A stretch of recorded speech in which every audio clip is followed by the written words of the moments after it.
So I think it's highly relevant to what I do in Web3 in that I think the mission at Uber for rider loyalty and rewards was like, how do we build deeper relationships, build direct relationships with riders in our case? How do we like incentivize and reward engagement in such a way that like we're retaining our most valuable riders? And so in some ways, it's like more costly to get a token airdrop wrong than it would be to like, spend a US dollar budget on incentives that go wrong. And so I think a lot of people are like trying to build incentives and rewards mechanisms without knowing what matters within their product. And I think that's where you end up in really challenging circumstances.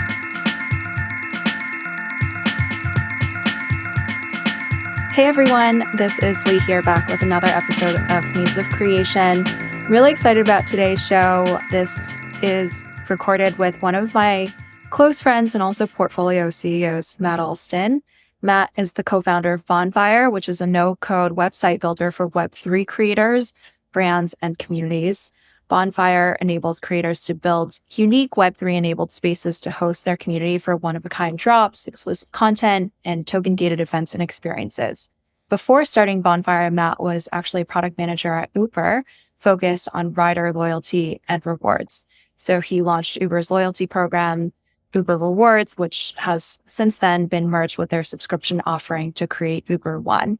So in this conversation, we wind our way through how he got into Web3, what he's building, the opportunity around social tokens and NFTs for Web3 creators, as well as dig back into the archives of his Uber experiences, talking about their approach to loyalty and rewards and what those learnings could mean for founders in Web3 that are thinking about their own incentive programs and how to utilize a token to engender greater loyalty among their users. So really hope you enjoy this, and thanks for listening. Hey everyone. So Matt and I first met maybe 2+ years ago when I was teaching a creator economy course. It was a cohort-based course, and Matt was one of my students. He was probably my star student. Every week I would assign homework. Half the students wouldn't actually do it. And then of the assignments that were actually submitted, I was always blown away by the thoughtfulness of Matt's. And so I reached out. It's like, who are you? And then invested in what he's building, which is Bonfire, which we're going to talk more about. And now here we are 2 years later, and he's on my podcast. So Matt, thank you for being here today. Thank you for having me. Yeah, it comes full circle. I still look back on that course fondly. We definitely still use a lot of those insights in our strategy. So appreciate all the work that you've done. I look back on it really fondly as well, and it made a lot of really great connections for me. So I feel like you have this really unique and interesting background that straddles both the Web 2 world and the Web 3 world, and I want to get into that. But first, I would love to have you just quickly introduce yourself, say a little bit about what you're doing right now, as well as what you had been doing before. I'm one of the co-founders of Bonfire, and Bonfire is a no-code platform and creator toolkit, helping Web3 creators, brands, and communities really build their own custom site enabled by Web3. And so you bring your content, you bring your community, you bring your assets, and we're building tooling to allow you to design unique digital spaces to host one-of-a-kind drops, gated content, exclusive merch, tickets, that type of creator fan engagement use case. And so it kind of shows up like a website builder, think WordPress or maybe Shopify, but really geared towards the Web3 creator and making it really easy to use Web3. And before that, I was a product manager at Uber working on loyalty and rewards. So was focused on rider loyalty and how we engendered a sense of brand affinity, built deeper relationships with riders, and shifted them from a very transactional mindset to one that's a little bit more just grounded in loyalty or really like affinity for the Uber brand. And so launched Uber Rewards, which was recently actually merged with the subscription service that Uber offered to create Uber One. So if anyone's experienced the Uber One program, I was kind of part of the team that built and iterated on that program to get it to where it is today. Yeah, that's all really interesting. I want to bookmark Uber for a later part in this conversation. But first, let's talk a little bit more about Bonfire. So you're building in this space that I think has like ebbed and flowed in terms of sexiness and popularity in the mainstream consciousness, which is in the space of like social tokens or NFTs and the crypto creator economy. Can you say more about what drew you to build in this space initially? Like, what was the initial problem that you identified? Yeah. So the initial problem was really that I was fully bought into the potential of Web3 to transform creator fan relationships. I think that also extends to brands, especially digitally first or digitally native brands and online communities. So that kind of is what pulled me down the rabbit hole, was seeing the rise of social tokens, NFTs, these new primitives that I felt like creators could use to really have a lot more autonomy and control, own and capture a lot more of the upside that they create. And I think having my background in loyalty and rewards, I saw a lot of parallels to my work at Uber with what I thought the potential was for these new primitives and the creator economy. But what was clearly missing in the space, especially back in 2021, was that like last mile tooling or application that actually made it easy to use these new primitives. And so you were seeing a lot of creators get excited, but then run into all sorts of hurdles and barriers when it came to like, well, how do I actually create a token? How do I actually use said token? How do I offer various rewards or benefits back to the collectors of said token? And so it was like in the actual, deployment of these tools for creators, it felt like there was a missing layer there. And so I felt like I had a unique perspective on what needed to be built from past experiences working on like these rewards and incentive mechanisms and programs. And so that was really when I saw like, okay, this is something that I'm a little newer to Web3, but I think that there's something that I kind of can uniquely bring to the space in my past experience. And my partner, Melissa, is an OG, been in crypto since 2015. So it felt like we were really the right team to go after this opportunity. And so, yeah, that's what pulled me all the way down the rabbit hole. Yeah. And this was like early 2021 timeframe when the idea of a social token was still very much on the fringe of the internet. Maybe it kind of still is, but around that time period, social tokens were kind of marketed or talked about as this way to like bet on creators or invest in creators. So it was very financial, right? Well, Yep. Actually, I would love to hear you sort of give the lay of the landscape of like what was going on in the social token world at that point. How do people talk about them and think about them, both from the user perspective as well as the creator perspective? I think that kind of points to like where social tokens were. There was kind of these two competing metaphors for what a social token was. One was its equity. And it's like, this is to participate in the financial upside of some creator or brand or community. The other Right. was like loyalty and rewards. And it was like, this is a tool that like allows you to participate in a more, in a deeper way with the community and then receive value for the value you create within that community. It's, redeemable, or it gives you access to, more privileged parts of the community, or you get first access when, new benefits and rewards are released, or you get some form of status within the context of that community. So in the beginning of 2021, it was very early days, but there was a couple of like notable examples of social tokens out in the wild. I think some of the ones people pointed to, FWB was kind of on the rise, and everyone saw that as sort of the, quintessential like community token. And I think even to this day, that has proven somewhat successful, although I think it's noteworthy that they're migrating to a more NFT membership based model, or at least there's a proposal up right now to have that migrate. And for those of the listeners who aren't as familiar, FWB is this like token gated Discord. It originated as token gated Discord, where you need to hold a certain number of FWB tokens in order to get access to the network. And as Matt said, they're actually in the midst of migrating to an NFT based membership versus a fungible token based one. Yes. I think a lot of that has to do with the need for some sort of ongoing revenue stream, and tokens being, ill-suited to provide that. But I think that was one category. And so there was communities popping up that were starting to look like FWB and issuing a token kind of on day one. And it was going to be used to like kind of coordinate this bottoms up community. Then there was like the creator token or creator coins. They went by a few different names.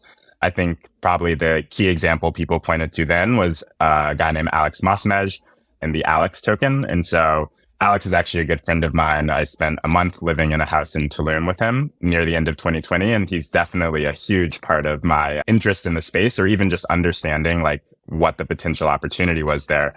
But what he used his token for was he essentially sold it to like crowdfund funds that he used to move to the US to start his career as a builder in crypto. And he's now the founder of Showtime. And he was also giving folks like an income share agreement, right? Like he token holders. Exactly. Yeah. It was sort of an informal income share agreement, which I think has since sort of transitioned into more of a rewards based system where it's like I still hold, a bunch of Alex tokens and he'll find kind of creative ways. Recently, he had a private Instagram. I forget the new feature that they just launched where you can have like channels basically where you can like post to specific people in the messages tab. And he has one of those for his Alex holders, and he's had, gated telegrams in the past. I think he's still looking for ways and tools to like offer value back to Alex holders, but more in the form of like benefits and rewards and, participating in the community that he has, and less so like, a financial stake or, receiving dividends from his income. And so it looks a lot more like your traditional loyalty and rewards point. And I think these two are kind of competing, and a lot of social tokens are trying to do both jobs. And I think we're now at a point where, to the extent you see social tokens at all, like people are pretty aligned on the fact that it really is more of a rewards mechanism, I think, for the creator use case. And then when you get into like protocols, I think like governance tokens obviously represent something much different.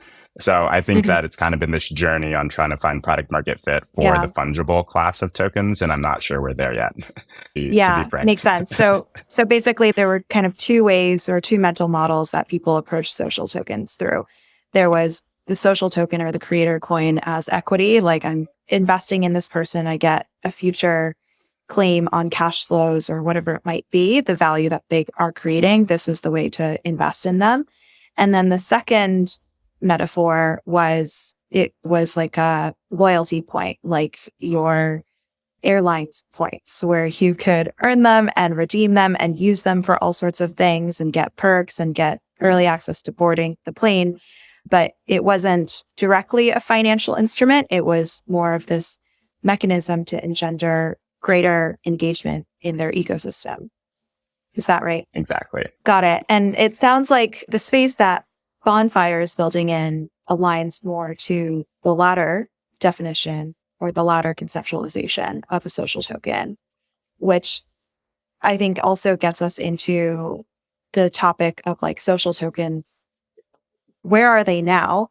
Like, I think over the last couple of years, or if I were to rewind my memory back to early 2021, there was widespread predictions that every person in the world would have a social token, or every creator would have a social token, because of course you would want to align your interests with those of your fans. You want to give your backers upside in your success, and like, wouldn't you want to align your incentives with that of your audience to help propel you to more growth?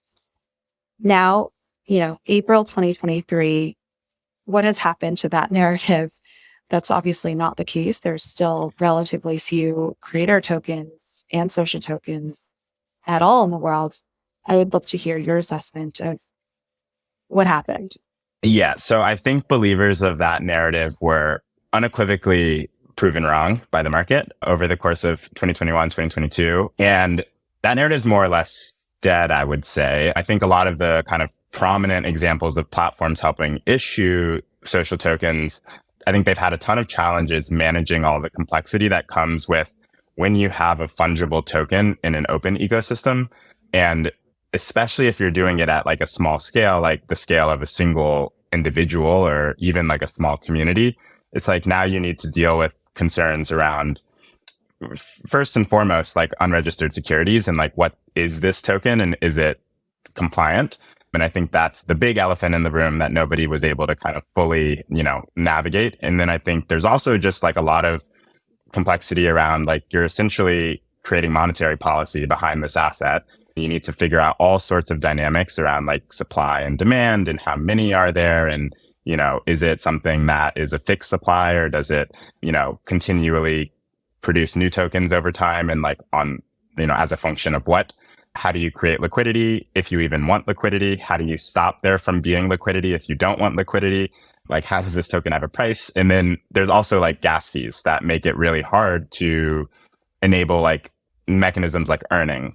Most loyalty rewards programs work by, earning small bits of points or some form of like fungible point system through like actions that you're taking. But if each one of those incurs a $3 gas fee, then the whole system breaks. And so I think that those were really a lot of challenges that I would say I'm still optimistic long term on the idea of fungible assets as part of like the creator ecosystem, because I do think that like things that are fungible carry some different properties that are uniquely valuable. Like, it's a lot easier to enable earning if you've got something that's fungible that can be accrued. And I think that's why you do see every rewards program has a fungible point system. Every video game, for the most part, has fungible currencies. Airlines, credit cards, hotels, like they all rely on a combination of fungible and non-fungible benefits. And I do think that the two are complementary, but I think that in practice, when you try to do fungible on chain, there's so many barriers and challenges that just nobody has solved yet. And so I'm not sure if the future of social tokens is actually like on chain or like, one token per creator. I think it could make sense maybe at a platform level where, it's used to incentivize and align incentives between a platform and its creators. I think that makes a ton of sense. And a platform, I think, has the resources to manage that type of a system. But I think for an individual creator, it's like what you want to do is create content, engage with your fans. That's what brought you into the space. And what you don't want to do is deal with monetary policy and tokenomics and like the fallout from fans who lost money on, an asset that they believe was going to carry value. I think that's sort of where, it's hit really just a dead end for now. And I think it's, lost a lot of interest in the space. So there's not as many people like pursuing addressing those challenges as there was back in 2021. People are kind of like just shifting to focusing on NFTs, which I think are a lot simpler, and which is what we've done as well. So now we kind of think of both as really social tokens. Like, a lot of NFTs do confer social benefits, and, they are really a social token of a different kind. But I think the non-fungible variety is definitely the starting point that we would encourage pretty much everyone to begin with. Yeah, definitely. This reminds me of a passage in my recent piece about psychological ownership and how all of the things that we had predicted that social tokens would do, NFTs have actually done. And maybe more than social tokens too. Like, it's very interesting that if you think about it, NFTs offer both of the benefits that we sort of outlined, which is like this way to bet on the success of a creator. It's kind of equity. If we expect the creator to become more successful, then the NFT should reflect that increase in value, although not directly as a stock would, but it's a way to bet on a creator financially. It's also, in many instances, gives you access to an ecosystem of different benefits or access that the creator might build into their project. So holding an NFT might get you that access to the Discord or allow you to participate in future content drops, just like what people had predicted social tokens could become. And then on top of that, I think it's very interesting that this instrument, the NFT itself, is a piece of content too. And I think that is the critical difference. NFTs are intrinsically valuable because people want to own the thing, the collectible that it represents, the piece of content that it represents. And in my piece, I mentioned how I think that difference of being visual or being a piece of content allows the NFT to just inspire a lot more emotional attachment among their holders than social tokens ever could, which are just, like a abstract kind of ticker symbol that people have a really hard time wrapping their minds around. Totally. Yeah. I think that and non-fungible tokens can also behave very similarly to fungible tokens in that, like, if you look at any of the PFP projects, like, I think what's really special about them and the huge advantage they have over fungible tokens is there's a sense of identity. Each one's unique. People become really attached to just the content itself, as you were describing. But then when it comes to like the benefits that accrue to holders of that collection, it's pretty much treated as fungible. Like, for the most part, it's like if you hold any of the 10,000 tokens, you're getting access to the benefit. And so the benefits are kind of given to all collectors in a way that approximates fungibility. It's like hold any one of them and you get the access. But then it offers you a lot more where it can be, whether it's visual content, like audio content, video content, like it adds intrinsic value as well. And so it's kind of like doing both jobs. And so, yeah, I do think that like NFTs are a more flexible tool and they can be kind of designed to work similarly to fungible tokens in a way that the inverse is not really true. Yeah, definitely.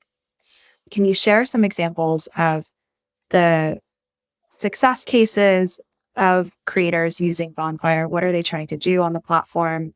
And what have they cultivated as a result of their Bonfire pages? Yeah. So we really think about the value of Bonfire as being like the custom branded hub that sits at the center of a creator's orbit or ecosystem. And so, we encourage creators to be on as many platforms as they can get value from. But at the end of the day, if there's not a hub that feels, branded to the creator, that they feel ownership and control over, that they can, engage with their super fans on their own terms, then they're kind of constantly like trying to manage this fragmentation. And there's not really like that center unifying piece to that ecosystem. And so that's what we want to do. And so we specialize kind of in a few different use cases that we think are very important to creators in Web3 today. And so one is just being able to have and design bespoke drops for their NFTs. And we've seen definitely the most like traction and engagement around different forms of content NFTs. So numerous artists have been putting out music as music NFTs through Bonfire, and especially like their kind of bigger, more bespoke drops, for example, like an album release. And so like Daniel Allen like released Glass House and sold 1,000 generative music NFTs on his Bonfire site. Soon after, we integrated the sound protocol. So now any sound artist can have all of their sound drops also live on their own site. And so that we see used quite often by many of the artists on sound. Same with Decent. And so we, rather than build our own protocol, we like try to integrate with protocols that are serving creators for minting use cases, and then make it so that they can turn that drop into whatever front end visual experience that they want. And they can kind of tell the story around that drop. So that's kind of the music vertical. There's been, in addition to Glass House, we've probably done 7 or 8 other like album releases. And then a lot of artists will kind of like on a weekly cadence, like as they put out new music on something like sound, they also have that same experience on their Bonfire site. Within podcast NFTs, one of my favorite examples is Bankless Collectibles. I think you were one of the earlier Bankless Collectible episodes that they released. Yeah, and so every Monday they have their Monday mints, and they basically mint their, recent podcast episode as a collectible. And that then gains you access to the community of collectibles holders. And I think they've got, some plans around like how they build an ecosystem of assets around the Bankless brand. And this is one portion of it, but it's, I think, a really interesting use case for podcasters. And then writers is the other one that we've seen. And so we've had some writers from Mirror. One of my favorites is this community Write3. It's started by a creator, Greg Younger, and he essentially puts out posts on Mirror and then has a gated live stream, which is like the masterclass, where he goes deeper on the content for collectors of the Mirror post. And so if you want a deeper level of engagement, then you can actually like unlock access to this private live stream. There's a live stream chat. You can like participate in the discussion on a deeper level. And it's kind of his way of like tiering or like segmenting his community base. So I think that's another really cool example. Oh, that's really cool. I hadn't heard of that one before. So he basically publishes his writing on Mirror, and then every post on Mirror is an NFT. And so token holders who collect that piece of writing can participate in the live stream, ask questions, like hear his more deeper thinking about that particular essay. Is that the gist of it? That's exactly right. Yeah.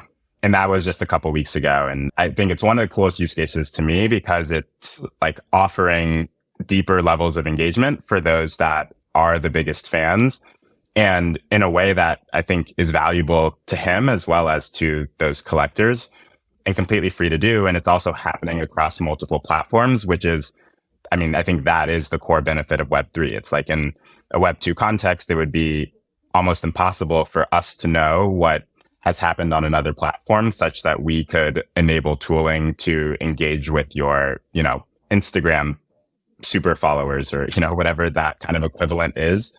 There's no legibility across platforms. And so I think the fact that he can bring his community from platform to platform in a very Web3 native way, I think is what makes it also like especially compelling.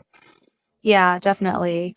I also think it's a great example that sort of illustrates what is possible with Web3 as a Web3 creator. I think there's obviously a ton of, like, externally, there's a ton of criticism about crypto as being extremely speculative and people buying things just to sell them, trade them. But there are so many examples of creators who are actually building in utility or cultivating community among their holders that goes way above and beyond speculation. It's cultivating that real true engagement or that psychological ownership with their holders. And I think Bonfire provides like a very critical piece of infrastructure to enable these assets to transcend just being assets that you flip.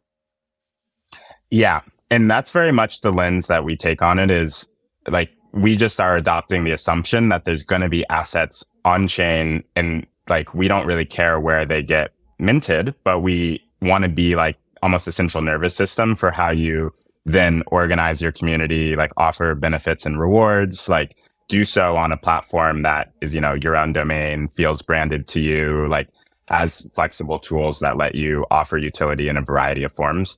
So yeah, we're kind of downstream of a platform like Mirror because, you know, we're not necessarily like publishing new content or like we're not a place where you're necessarily going to have discovery or like grow your top of funnel. But we do want to be a place where you can like engage more deeply with those people in your community who like want to be more involved, who want to like give back and who want to, you know, be recognized for the value they're creating within that community. So yeah, we love working with other platforms like that where we can fill in the utility piece of the equation because we think that's like really a sorely missing and kind of was not the focus in 2021. It's definitely the focus now because, you know, there's not a lot of money to be made in the space today. And so we have seen just a much greater attention to utility and to what we think are really the long-term promises of Web3, which involves, I think, financial gain, but not, you know, reckless speculation as much, at least when it comes to creators. Yeah. Returning to this analogy of like the social token, either fungible or non-fungible, acting as like this rewards or loyalty mechanism. I'm curious if there's been instances of creators on Bonfire that have actually allowed fans to earn ownership, earn their token through taking different actions. Like instead of the token gating these experiences, instead flipping that to where the fan does various things and then works their way up to earning a token. Has that happened? Yes. So this is, I think, an earned insight from the days when we were on Rally, where on Rally, this was actually the predominant use case on Bonfire was our airdrops tool and creators, whether it was, you know, a newsletter that they were sending to people's inboxes or a live stream that was happening on Twitch, they could create these airdrop campaigns, share the link in a newsletter, in the chat, on live stream. And then people who were active and like paying attention and engaged in the content could like claim little bits of token. And like within the Rally context, we had a few hundred creators who airdropped millions of coins to what was really like Web2 fans who were like actually starting to like earn their way into the Web3 community, which we thought was like really, really fascinating. But there was all sorts of challenges, I think, at the ecosystem level that ended up, you know, Rally like sort of shuttered and I think has kind of completely disbanded as of last year, or maybe it's transformed. Yeah. I'm not too sure what happened to it. Rally was this like creator platform and other blockchain apart from Ethereum. Yes, it was on a like Ethereum side chain, but kind of its own island, and it helped creators create their own coins. And so we saw this use case be really effective at onboarding Web2 fans, and also I think like really compelling in terms of like just the value that creators were able to give to fans. Fans were really engaged. People were earning benefits and rewards, but all of that was happening in an ecosystem that wasn't truly on chain, and there were no gas fees. So there was like, you know, some strong pros, but the cons were that there was no interoperability with the rest of the Ethereum ecosystem. And so in an Ethereum context, it's extremely hard to replicate something like that because gas fees alone makes that sort of untenable. So I would say we're still really interested in that as a use case, whether it's earning NFTs or earning social tokens, but it probably needs to happen on L2s. And I think fortunately, like L2s have seen a ton of adoption and made a lot of progress in the last 6 months to a year. So stay tuned and look out for definitely some features in that vein in the future from Bonfire, because we do feel like that's something that we saw work, in a way that's really compelling, but just doesn't work with the constraints on Ethereum today. And so I think it's something that will be dominant, but in the future, when a few more infrastructure things get worked out. Yeah, I think that model is really exciting.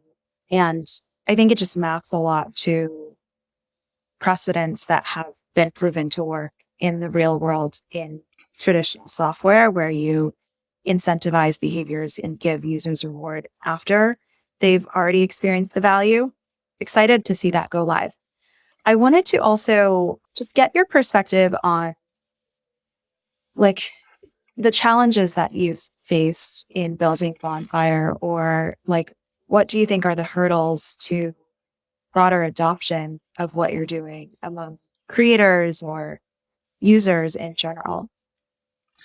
Yeah. So I think in terms of challenges that we faced, I think a really big one is just we want to stay squarely at the application layer and like focus on building like the tools that creators can use to leverage Web3. But that makes us very dependent on the infrastructure layers beneath us, which are themselves maturing, changing rapidly. We actually started V1 of Bonfire was entirely focused on the Rally ecosystem, which is no longer. And so there's kind of clear platform risk if you're building on any kind of like, true platform versus a base layer blockchain. Now we're on Ethereum and Polygon, and we support Optimism and a couple other L2s as well. And so now we don't have that level of platform risk anymore. But at the same time, like, the protocols that we integrate with are changing rapidly as they're like working towards achieving product market fit.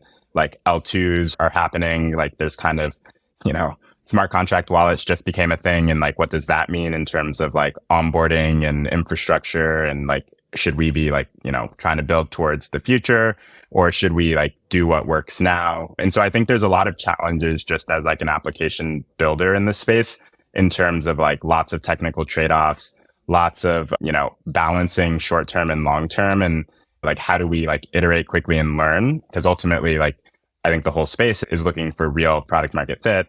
But at the same time, how do we build in a way that's future-proof when the future is very unknown? So that's, I think, like specific to kind of Bonfire as a team of builders. But then I think for creators, like the biggest hurdles in my mind are, I think for a lot of creators, like there still is a lot of reason to be skeptical if you're like not in the space today and you're not close to some of these case studies that are really compelling. And so, I mean, we try not to like spend too much time and energy like convincing non-believers, and instead focus on like experimenting with creators in the space, because I do think that like we're only going to get there by showing, not telling. And so it needs to be like obvious to a creator looking at the space, because they see dozens, if not hundreds of like use cases that are really concrete, clearly working, clearly have value for them and their communities. And I think that we're still at the point where we're working collectively towards that end. So right now we focus mostly on Web3 creators. And I think like by doing that, we're trying to build like a library of like case studies and examples that then we can arm ourselves and go like approach a Web2 creator and answer all of their objections, which I think are like really fair. So I think that like when it comes to onboarding Web2 creators or like the mainstream, I think a lot of it is around like making it a no-brainer, in that like they can actually see very tangibly like why it's beneficial to them, to their fan base, like to everyone in their ecosystem. I think two is like the actual onboarding experience, wallets, and, how do you do, I think everyone has to support self-custody, but for people who are new, who don't have a self-custodial wallet, like how do you onboard them? How do you do it in a way that doesn't undermine like I would say like kind of the main values of Web3 in terms of like cutting off interoperability or building it in a closed kind of system sort of way. I think that's a huge one. I think gas fees still need to come down, but I think L2s are definitely the future there for the Ethereum ecosystem. And I think, there's definitely EIP improvements, which are supposed to greatly reduce gas coming in the near future. And, we just finally completed the proof of stake merge, which addressed a lot of people's like very valid concerns about environmental challenges. And so I think the infrastructure is actually getting there to provide the experience that we need. but it's just taken some time. And in the meantime, I Totally. think, it's a huge hurdle and a very steep learning curve, I think, to go from no context to like active in the Web3 space. Yeah, that makes a ton of sense. Have there been any instances of creators who are using Bonfire where you didn't anticipate what they used it for, where it was just like a creative application of Bonfire that you hadn't anticipated? So one really interesting one was the Black Dave token. So this is actually to our point earlier, it's a social token, but it's using an ERC 1155 contract. So it's technically an NFT contract, but it's called the Black Dave token. The like slogan for it is your money, my ideas. But it's essentially like a way for him to like crowdsource funds that he then uses for like different community activations. And it's like a coordination tool for his broader community of just fans of his work. So it's not like promising any specific utility, but it is kind of have the promise of like, I'm going to invest these funds in like ideas that I have for the community. And that's one where we ended up kind of helping in like the final leg of the execution, but had never conceived of an idea like that when he brought it to us. And he had it mostly figured out. And we just needed to like figure out a couple of details on how to get it live. I would say a lot of the podcast NFTs as well, like we didn't really know those were happening until after they started happening. So like we see, something get announced on Twitter and like the Invest in Music podcast, or even like Adam Levy's, he did this activation called The Vault, where he gated a bunch of content from a curated list of like Web3 influential people, thought leaders, writers. And like that was another thing that he gave us a heads up the day before it launched. And then it launched and drove 50,000 like, unique visitors to his site the next day. And so there's been like a lot of examples where we kind of, keep our ear to the ground on what's happening on the platform. So we'll typically like hear about something before it actually happens. But there's been a ton of examples where people find creative use cases, like fully build it, and then we become aware of it right at the last minute, which has sometimes caused some stress, but I think has overwhelmingly been like really cool to see, because we tried to build in a way that the tools are flexible enough that you can kind of bend them to your needs and use cases. And then I think our job is to stay observant on what people are using it for and then go make those things easier. And so one thing I'm really excited about that we'll be investing a ton in is like a much richer template library, so that, you can start with the use cases, browse what has been done and like what we think are the most compelling use cases for our tools, and then click a button and like, be at the last step of that experience. And so I think like we're kind of trying to like build flexible tools with template layer on top. And I think we're kind of, halfway there. Yeah, I think it's hard for creators this is also new, that it's hard for creators to even imagine what they should be doing. And so even your mention of that example of the writer who gated this live stream on collecting the essay, I'm like, oh, should I do that? So anyways, I think templates are a very good idea. If you had to name like one dream creator user of Bonfire, who would it be? Can I give one more Web 2 answer and one more Web 3 answer? Sure. Yes, you get to. Cheating a little bit. So I would love to work with G Money from the Web3 side of things. I recently kind of was put on to his 9DCC brand and the world that he's building around that. I know there's a fungible token aspect, but obviously it's kind of based around NFTs, which I think is something that's really cool, seeing the two used in tandem.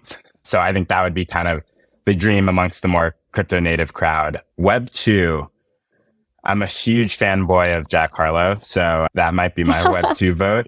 Now, I will say that I am not sure that the space is ready for that level, like for people who are like really mainstream with big audiences like today. But I think as we get there, he'd probably be my like, that would onboard them. Dream. That would be the major onboarding moment of this year. Yeah. Is if Jack Harlow did an activation with Bonfire. That would be big time. I worry that a lot of things would break along the way, but that would be my dream. I know Melissa's would be Blackpink. Nice. Love them all. Okay. These are some really good thoughts. I'll mention this to G Money the next time I see him. Yes, please do. Please do. I've never met him, but I'm a big fan. Will do. I would love to go back to something that you had mentioned that you had worked on before, which is Uber and the Uber Rewards program focused on rider loyalty. So A while ago, I think I frantically texted you and I was like, I want to hear all your thoughts about airdrops and especially like the learnings from working on loyalty and rewards from the Web2 world and what you think the learnings are for Web3. I would just love to hear like any sort of transferable learnings you think you gleaned from that time working on the rewards program at Uber and how that could potentially apply to the token realm. Yes. So I think it's highly relevant to what I do in Web3 in that I think the mission at Uber for rider loyalty and rewards was like, how do we build deeper relationships, build direct relationships with riders in our case? How do we like incentivize and reward engagement in such a way that like we're retaining our most valuable riders, but doing so by giving them a differentiated experience on the platform?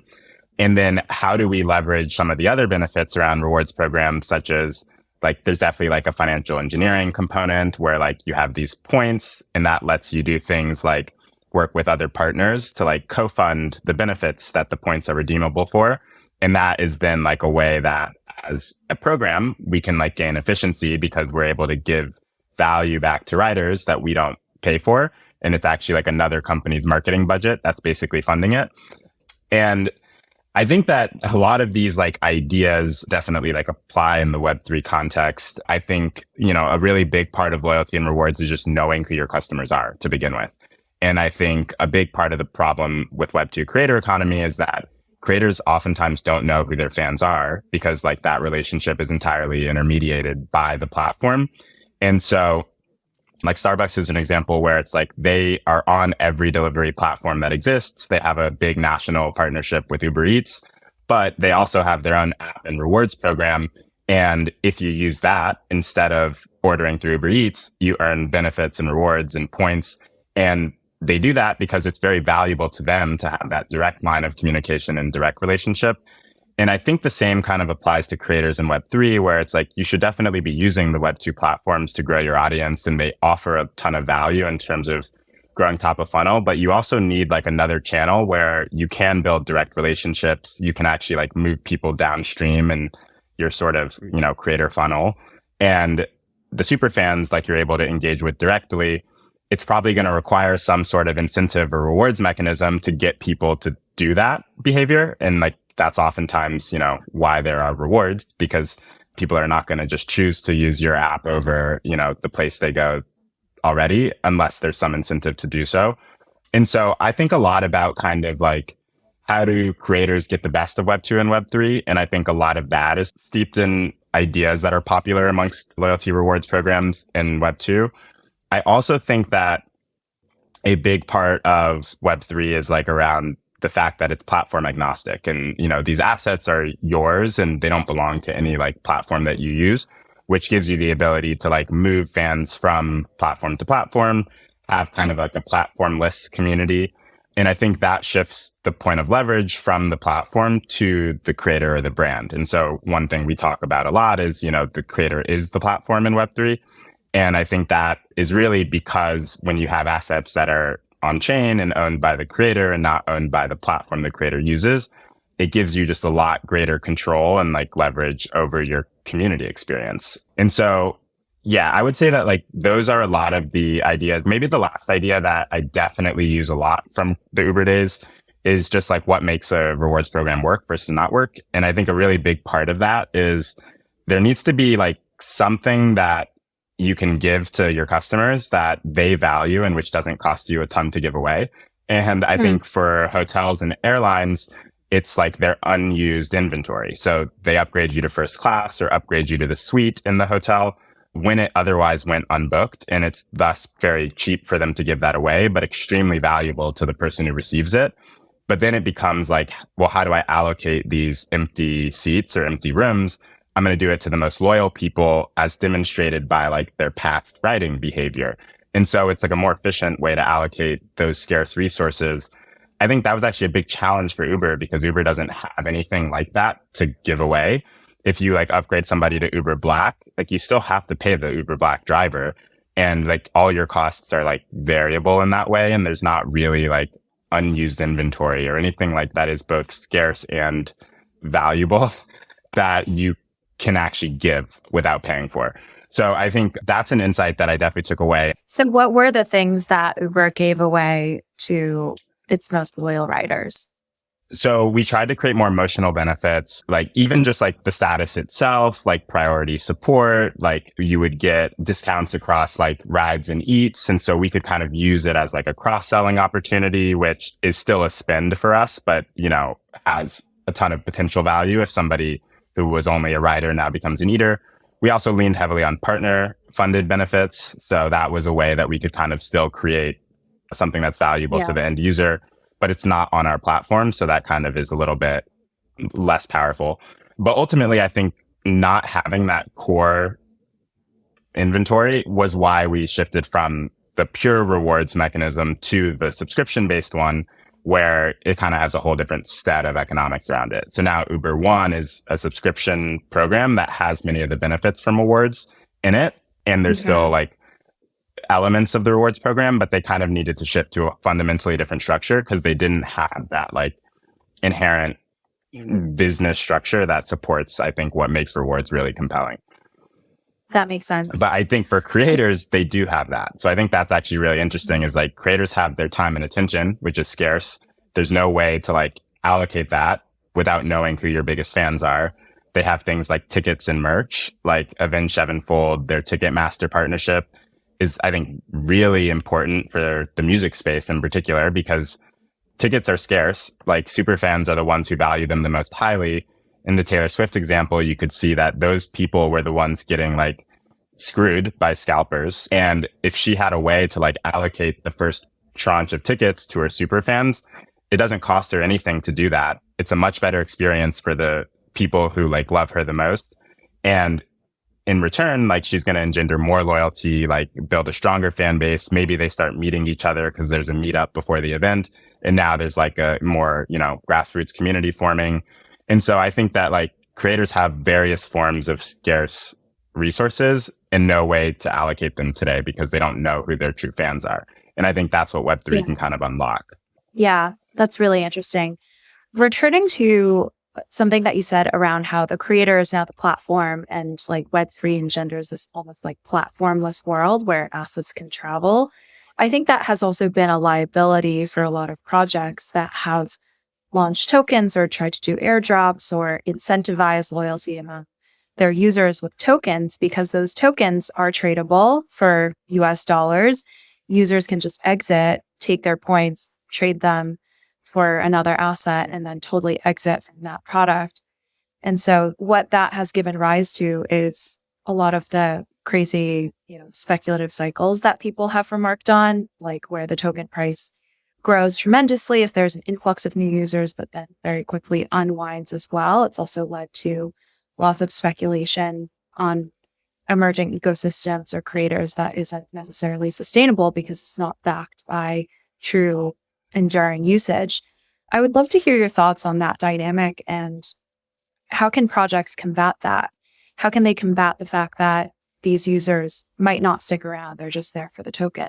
Yeah, I think the biggest thing is just you have to have product market fit either first, or you need to have some way of still getting signal that you have true product market fit that isn't incentivized by the token. And I think that's the biggest problem because for Uber, like they spent billions of dollars on incentives, which only worked because they already had product market fit. They knew what led to retention. They could kind of target the incentives at how do we as quickly as possible get somebody to that activation point, or how do we like use the incentives to incentivize people who were our best riders or drivers, or, who were exemplifying actions that would lead to them becoming the best riders and drivers.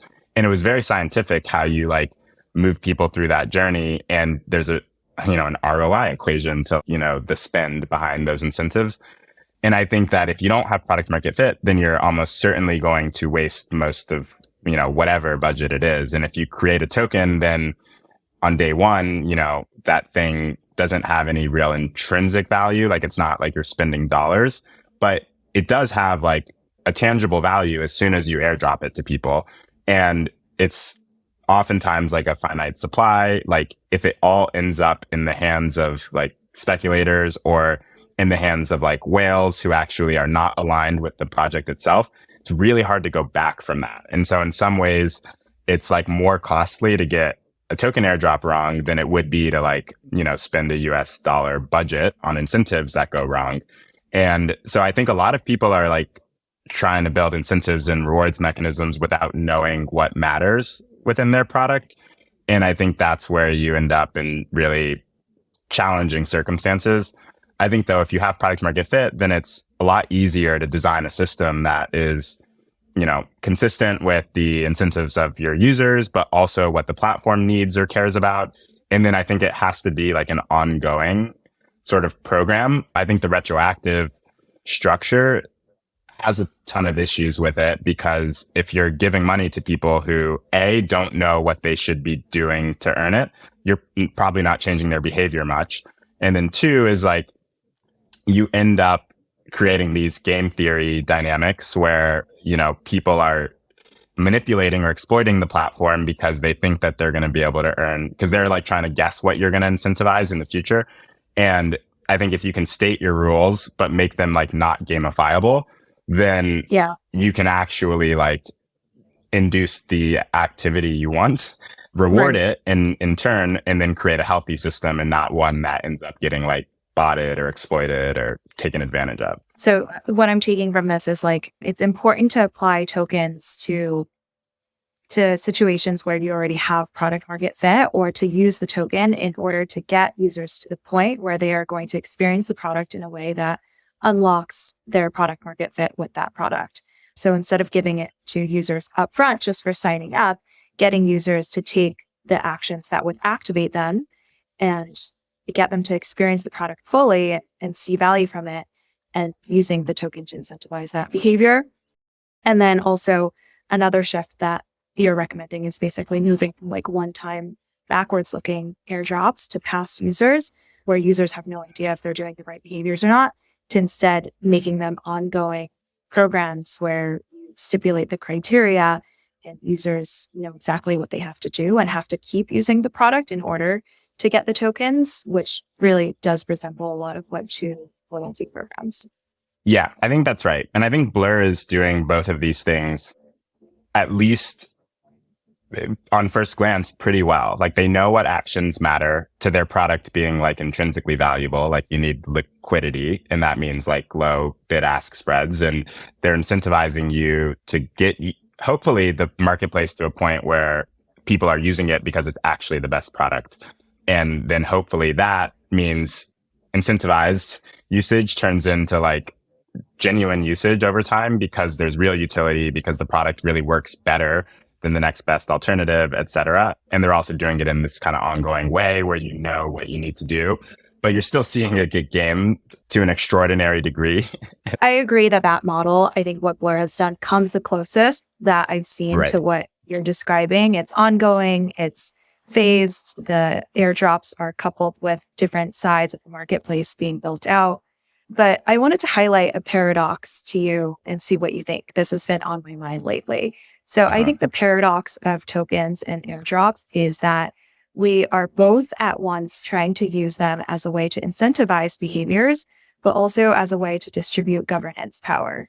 And so that, I think, actually diverges you in terms of who the tokens should go to, because as an incentive, tokens should then be used to target the users who are maybe the least loyal to your product, the ones who are multi-tenanting, the ones who are on the cusp of becoming engaged, but not to your users who are already super engaged. But then if you think about tokens as like a governance mechanism, as conferring or distributing governance over your critical product, then in theory, you would probably want to give tokens to your most engaged, loyal users who are going to stick with you for a really long time. So those goals seem opposed. I'm curious what you think of that, what your response to that would be. Yeah. So I think from like a Web2 lens, you would almost never see the same program trying to achieve both of those things. So I think to your point, it is, I think, somewhat inherently in conflict with one another. And so, Uber, they used loyalty and rewards as a way to like deepen engagement. And it wasn't a targeted incentive program because it has to be blanket. Like you have to publish the benefits and the tiers and how you earn them. So it's not targeted. Then we had, a big US dollar budget that was for targeted incentives, which were like trying to accomplish a different business goal. Yeah. I mean, I do think that it's going to be tricky to use something that's supposed to be equity in the project as like an acquisition tool. And then also, if you're using it as an acquisition tool, then are those the people who are best suited to have governance rights in the project if they just showed up? And so, I mean, I do think that 100% we're going to move to a multi-token structure where like the same project will have multiple assets that do different things. Because I think we saw the same thing with social tokens. If something's trying to be like equity and also like loyalty and rewards, well, the customer of the former is investors and the customer of the latter is customers. And sometimes those things are the same, but oftentimes they're not. And like you actually probably want different tokens to represent different things in the ecosystem. So I think about like, I think we probably need to split it up and be more explicit about what each asset is for and who the customer for that asset is. Like, what do they need to be incentivized or rewarded to do? And, I think it's just one token can't do everything. And I think a lot of people are trying to kind of make that work right now. Yeah, definitely. I agree with you that I think we're going to see an unbundling of these jobs to be done of that single token now into multiple tokens, which do multiple things. Like maybe there's a membership NFT token that confers governance power in that project. And that's like a soulbound token, perhaps, to that particular individual. And then maybe there's a fungible token that you earn by doing different actions over time. And then you can accumulate them and trade them. And that would be the token that you use to potentially speculate on the project or to invest in it further. But those are two different things. I think the challenge in Web3 versus in Web2 is that all of this is happening in the open, publicly on chain. And so the most loyal users might realize like they're not getting as much fungible tokens because they don't have to, like they're already using the product. And they might feel resentful of the fungible token being used to target certain behaviors that they're already doing, which hadn't been a problem when everything happened off chain in the Web2 world and all of this was quite opaque. Yeah, it's really hard to course correct in Web3 when A, everything is open and B, everything is more or less permanent and you kind of cede control. And then you need to make sure that the system you designed works like now and forever, unless there is some centralization to course correct. And then that has trade-offs with decentralization. So yeah, I think it's definitely much trickier in Web3. And it tends to be the case that the more complex the system, the more brittle it is in, empirically looking at Web3. And so like things that are simple and people understand, like oftentimes do best, but these systems are very complex. And, Uber had hundreds of data scientists and billions of dollars in budget that they were deploying with models and targeting. And, like it's very complex, I think, to accomplish these like business objectives at scale. And it requires a lot of fine tuning and, being able to put your finger on the knobs. But I think that Web3 will get there. It's just that I think it's going to take a lot more experimentation and it's going to take a lot more trial and error. And unfortunately, like those errors end up being, I think, it's somewhat more costly in a Web3 context. But I think, there's a lot of pros that kind of are the counterweight there. So I think it's just a trade-off. Yeah, definitely. All right. I know we can talk for ages, but I think this is a good point to wrap it up. So Matt, for those of the audience members who want to hear more about your work or learn more about Bonfire, where should they go to check it? Yeah, so you can go to bonfire.xyz to check out our website and sign up. We are open to the public, so we'd love to have you try the product and let us know what you think. And then on Twitter, I am Matt_Alston because I was very late to Twitter. And we are Bonfire Tweets. Awesome. Well, thanks so much for coming on the show. Thanks so much for having me.